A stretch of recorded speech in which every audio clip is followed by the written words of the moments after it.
Assalamualaikum warahmatullahi wabarakatuh. Waalaikumsalam warahmatullahi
Alhamdulillahilladzi arsala rasulahu bil huda wa dinil haqq liyudhhirahu 'ala ad-din kulli wa kafa billahi shahida. Asyhadu an la ilaha illallah wa la nusyrik bi rabbina ahada wa asyhadu anna Muhammadan 'abduhu wa rasuluhu alladzi yantiqu 'anil hawa in huwa illa wahyun yuha. Wassalatu wassalamu ala nabiyyina wa rasulillahi Muhammadin sallallahu alaihi wasallam al-mustafa wa ala alihi wa ashabihi wa man ihtada. Amma ba'du, fa ya ibadallah, usikum wa iyaya bittaqwallah. Faqad faza man ittaqa wa faqad faza fawzan 'azima. قال الله تبارك وتعالى في القرآن الكريم وهو أصدق القائلين: أعوذ بالله من الشيطان الرجيم سبحانك لا علم لنا إلا ما علمتنا إنك أنت العليم الحكيم. وقال رسول الله صلى الله تعالى عليه وعلى آله وأصحابه وسلم: من خرج من بيته في طلب العلم فهو في سبيل الله حتى يرجع. سمعنا وأطعنا غفرانك ربنا وإليك المصير. صدق الله العلي العظيم وصدق رسول النبي الكريم ونحن على ذلك من الشاهدين والشاكرين الحمد لله رب العالمين. وبعد.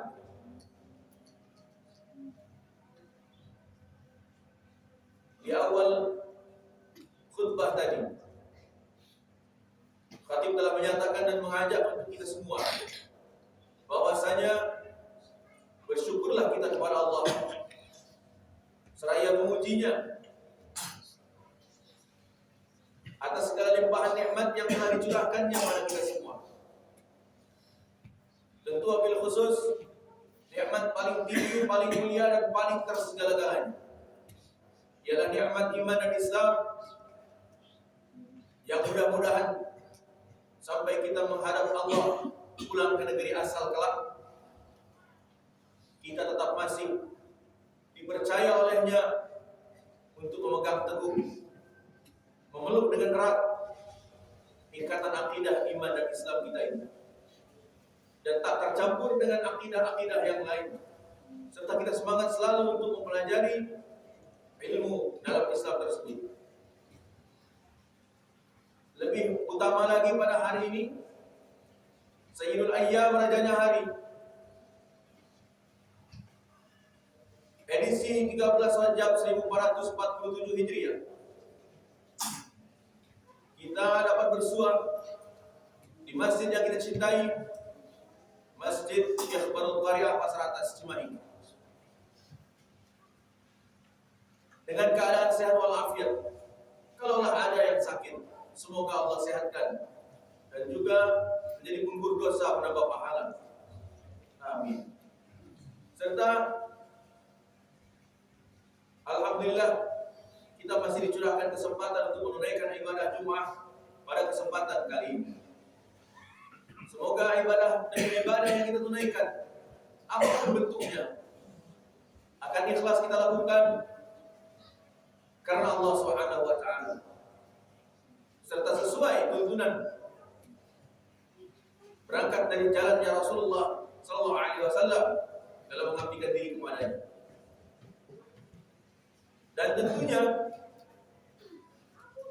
ibadah Jumat yang kita tunaikan dalam setiap waktu Jumat yang kita telah lewati atau mungkin yang akan kita lewati, semoga akan terus meningkatkan bagi kita iman takwa, menambah juga ilmu pengetahuan. Kenapa ibadah Jumat ada khutbahnya? Salah satu hal yang paling utama bahwa ketika ibadah Jumat ini ada khutbahnya, selain mengganti salat zuhur yang 4 rakaat, tak boleh kita lupakan bahwa mendengarkan bagi para pendengar, bagi yang menyaksikan khutbah Jumat disampaikan, diharapkan lebih menguatkan lagi iman takwa dan menambah ilmu pengetahuan. Dan hasilnya kita akan lebih cinta kepada Rasulullah SAW, karena Rasulullah SAW sangat cinta kepada umatnya, melebihi cinta seorang dari orang tua, 2 orang tua bahkan, kepada seluruhnya. Maka senantiasalah kita berusaha untuk menapaki jejak langkah beliau dan menyajikan salawat salam senantiasa kepadanya. Allahumma salli ala Muhammad wa ala alihi wa sahbihi ajma'in. Para jemaah, Islam diturunkan sejak kepada nabi-nabi yang sebelum daripada Rasulullah SAW sampai kepada beliau. Syarat dengan ilmu pengetahuan. Maka ada 2 hal yang diperoleh iman takwa meningkat, ilmu pengetahuan tambah. Ketika Allah Subhanahu wa taala menyatakan dalam Al-Qur'an, Iqra bismi rabbikal ladzi khalaq. Bacalah dengan nama Tuhanmu yang menciptakan. Di sana menunjukkan bahwa membaca bukan hanya sekedar membaca, tapi syarat dengan keilmuan yang terkandung di dalamnya. Sebab Rasulullah SAW pernah menyatakan kepada malaikat Jibril ketika turun ayat tersebut, "Ma ana biqari," saya tidak mampu membaca. Ternyata yang dimaksud adalah membaca dengan nama Allah, Tuhan yang Maha Menciptakan. Kita kenali Allah, ma'rifatlah kita kepada Allah sekenal-kenalnya. Sehingga kita mengabdi atas dasar keilmuan, bukan ikut-ikutan. Kita mengabdi betul-betul berangkat dari pemahaman. Karena banyak orang yang membaca Al-Quran, atau banyak orang yang berdoa dengan bahasa Arab, tapi seringkali doa itu atau bacaan Al-Quran itu lepas begitu saja, tanpa ada ingatan sama sekali. Kenapa? Karena orang-orang tersebut tak faham dengan ilmu dalamnya. Al-Quran bahasa Arab juga perlu ditafsirkan, bukan hanya diterjemahkan. Sekarang ini bermunculan para hufal, para hafid Quran. Tapi sayang, seribu kali sayang, makin banyak bermunculan ahli-ahli Quran, ternyata suatu negeri belum lagi memiliki kemajuan yang signifikan. Kenapa demikian? Karena Al-Qur'annya hanya sampai di lidah, hanya sampai di tenggorokan, hanya dalam musabaqah saja, perlombaan. Tapi penerapannya, pengejawantahannya, diterapkan dalam kehidupan sehari-hari, ini masih jauh dari yang diharapkan. Jauh dari ketentuan Tuhan, jauh panggang daripada api. Oleh karenanya ini adalah menjadi tugas bagi kita semua untuk perdalam ilmu-ilmu ajaran Islam, baik yang termaktub dalam Al-Quran maupun As-Sunnah. Al-Quran dan As-Sunnah adalah bagian dari warisan Rasulullah SAW. Kenapa Al-Quran dan As-Sunnah ini diturunkan, yang dinaungi dalam Islam, menjadi dua sumber hukum Islam? Karena manusia ditakdirkan awalnya dalam keadaan bodoh. Jangankan manusia, kelas malaikat saja mengakui kebodohannya. Karena ilmu itu berangkat asalnya dari Allah. Ketika dinyatakan dalam Al-Quran, "Subhanaka la ilma lana," Maha suci Engkau, kami tidak ada pengetahuan. Ini pengakuan malaikat, yang mana malaikat hanya dibekali akal dan ketaatan. Dari akal ini muncul ketaatan malaikat. Kalau kita dibekali akalnya, nafsu ada, memang lengkap, kita lebih lengkap dari malaikat. Tapi seringkali akal kita ini tertutupi oleh nafsu yang menggunung tinggi, sehingga munculnya adalah egosentris, munculnya anania, keakuan, rasa paling hebat, paling benar, rasa paling mengerti, rasa paling tinggi, rasa paling-paling yang lainnya. Bahkan Fir'aun berani menyatakan, "Ana rabbukumul a'la," aku adalah Tuhan kamu semua yang maha tinggi, katanya. Itu kelas Fir'aun. Karena manusia tak pandai mengendalikan hawa nafsu. Nah, hawa nafsu bukan untuk dibunuh, tapi dikendalikan. Apa yang mengendalikannya? Akal yang cerdas, yang kecerdasan itu datang dari Allah. Untuk kelas malaikat dan orang-orang beriman sangat paham itu, bahwa manusia terdiri dari kebodohan demi kebodohan.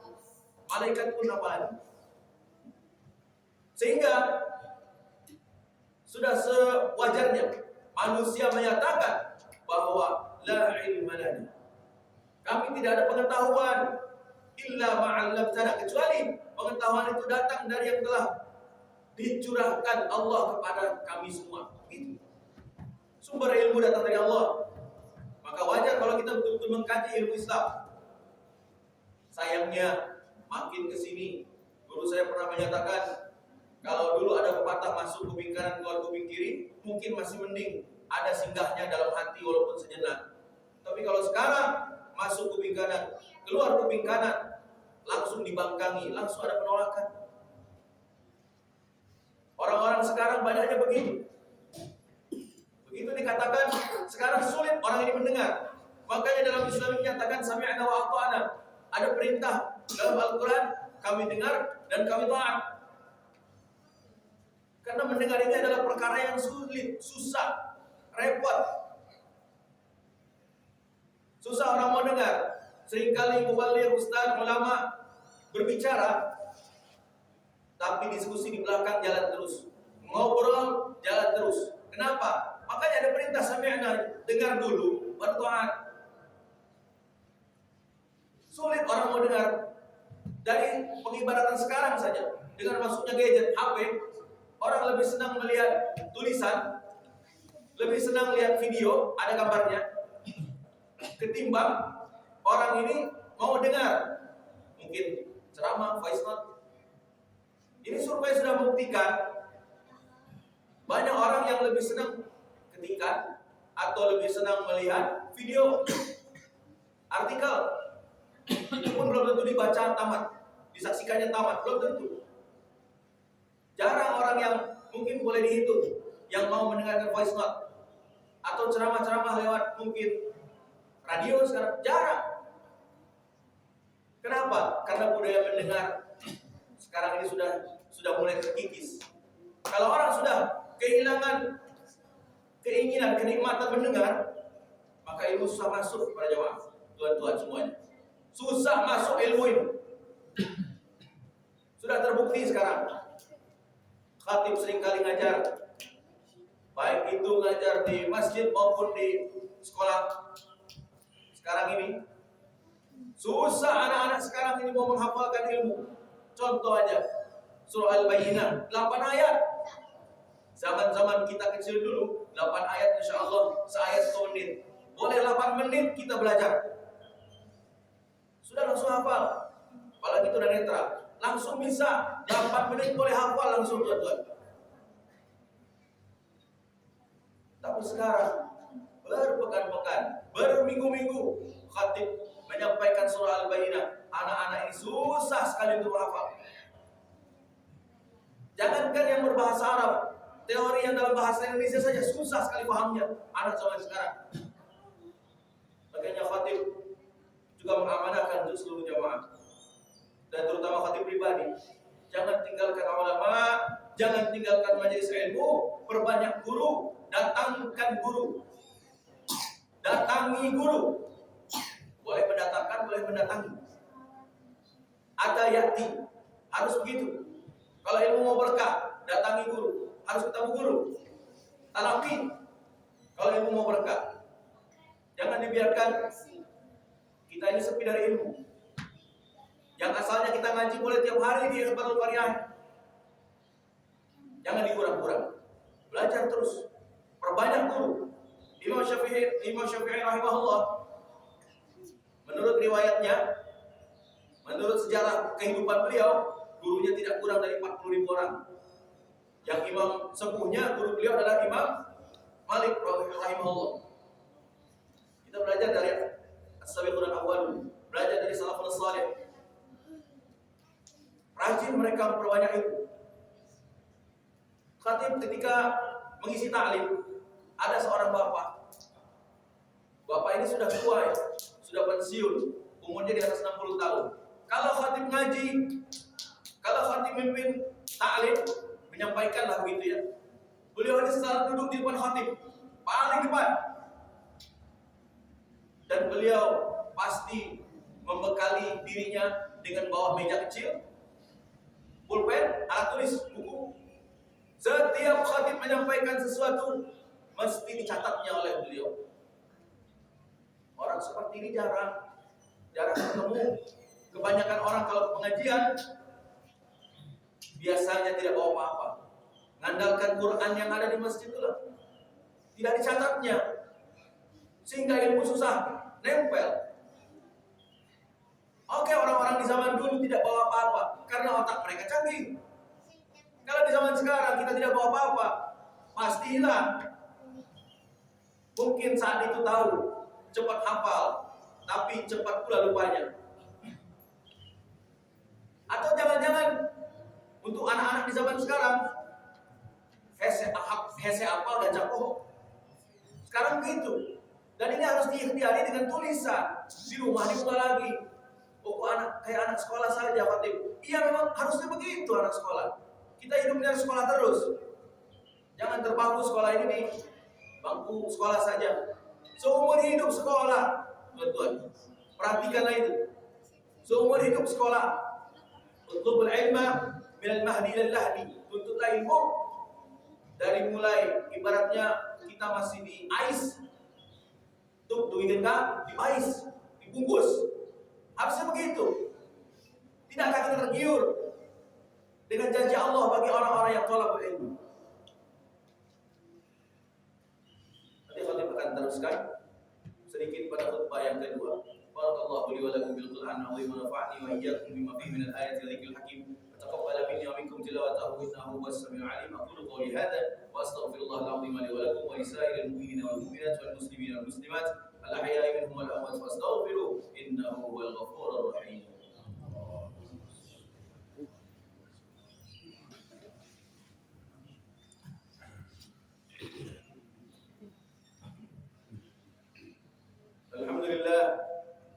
Alhamdulillah Rabbana wa lakal hamd hamdan katsiran kama amara tayyiban mubarakan fihi ala kulli hal.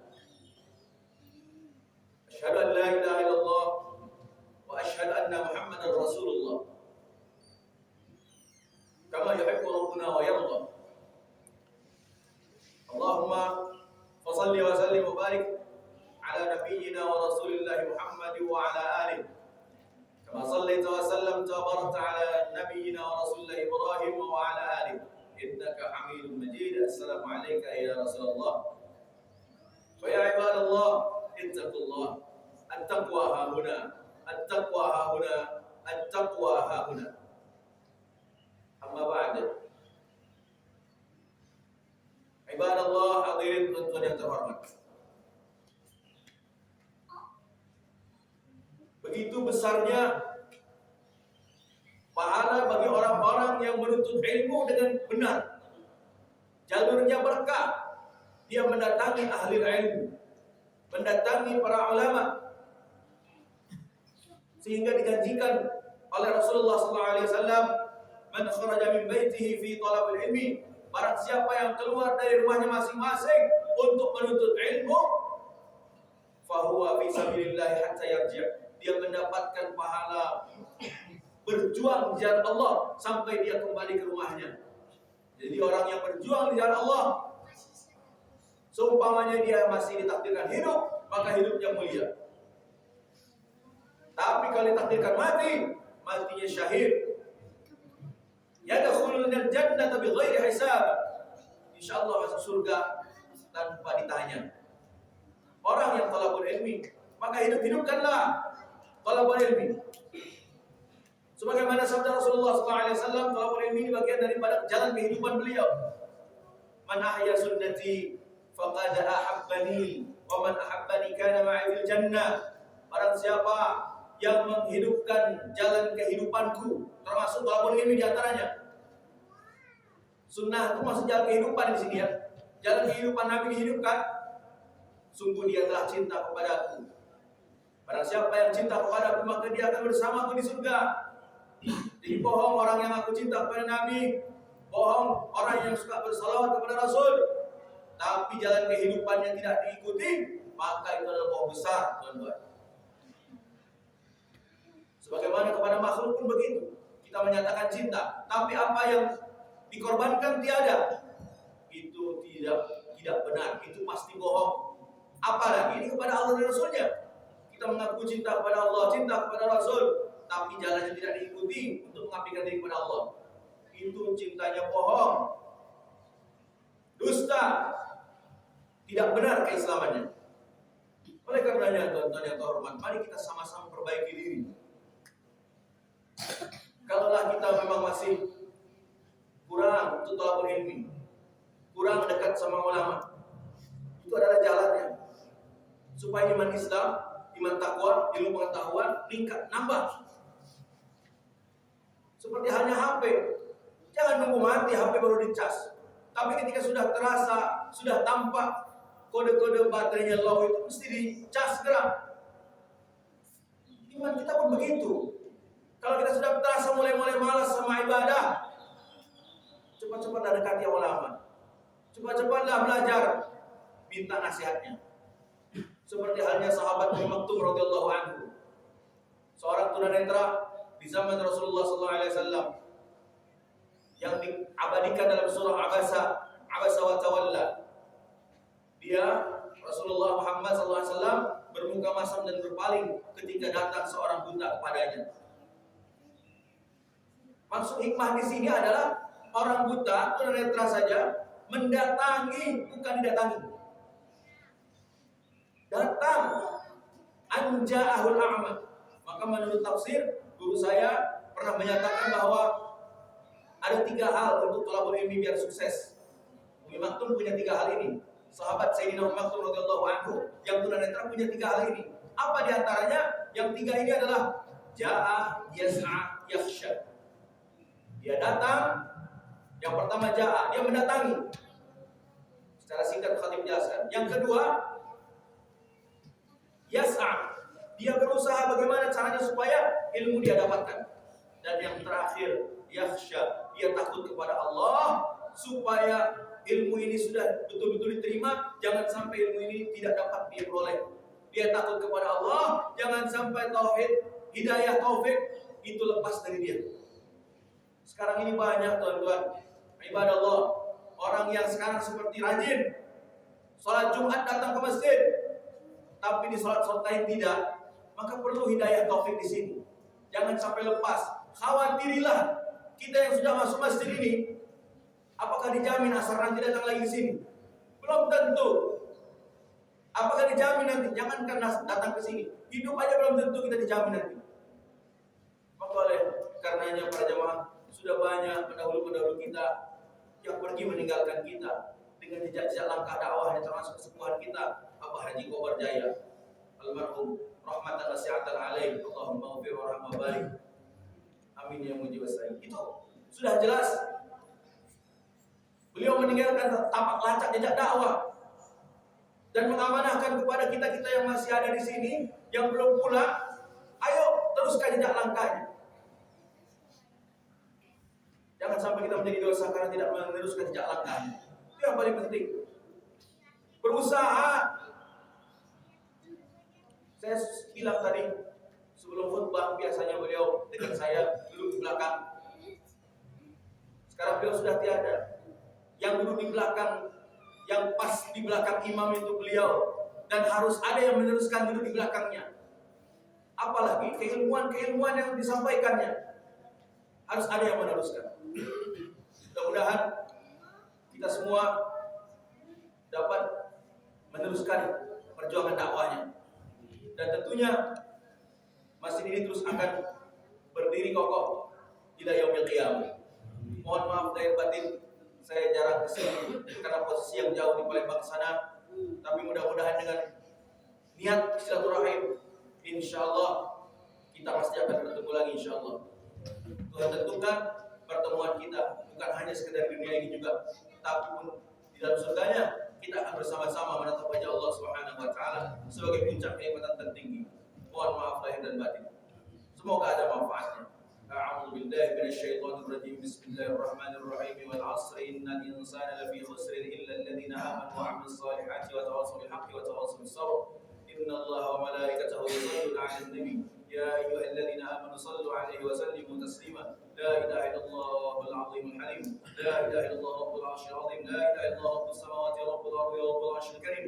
Allahumma shalli 'ala Muhammad wa 'ala ali Muhammad kama shallaita 'ala Ibrahim wa 'ala ali Ibrahim wa barik 'ala Muhammad wa 'ala ali Muhammad kama barakta 'ala Ibrahim wa 'ala ali Ibrahim fil 'alamin innaka Hamidum Majid. Assalamu alayka ya Rasulullah. Allahumma ighfir warham wa barik lil mu'minina wal mu'minat.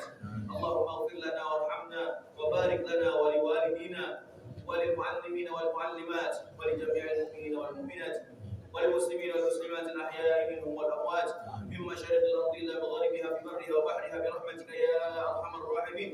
اللهم أعز الإسلام والمسلمين. اللهم انصر المجاهدين إخوان المسلمين في فلسطين.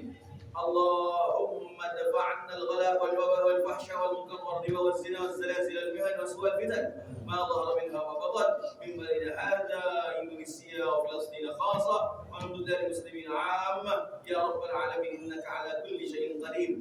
ربنا آتنا من لدنك رحمة وهيئ لنا من أمرنا رشدا. ربنا اللهم اغفر لنا وارحمنا وبارك لنا، اللهم اغفر لنا وارحمنا، وبارك لنا في شهر رجب وشهر رمضان والشهر شعبان، وبلغنا في شهر رمضان. استجب دعانا يا مجيب السائلين. ربنا آتنا في الدنيا حسنة وفي الآخرة حسنة وقنا عذاب النار، وادخلنا جنة مع الأبرار يا عزيز يا غفار يا رب العالمين. عباد الله، إن الله يأمر بالعدل والإحسان وإيتاء ذي القربى وينهى عن الفحشاء والمنكر والبغي يعظكم لعلكم تذكرون. فاذكروا الله العظيم يذكركم واشكروه على نعمه يزدكم واسألوه على من فضله يعطيكم ولذكر الله أكبر والله يعلم ما تصنعون. قم الصلاة. الله أكبر الله أكبر. أشهد أن لا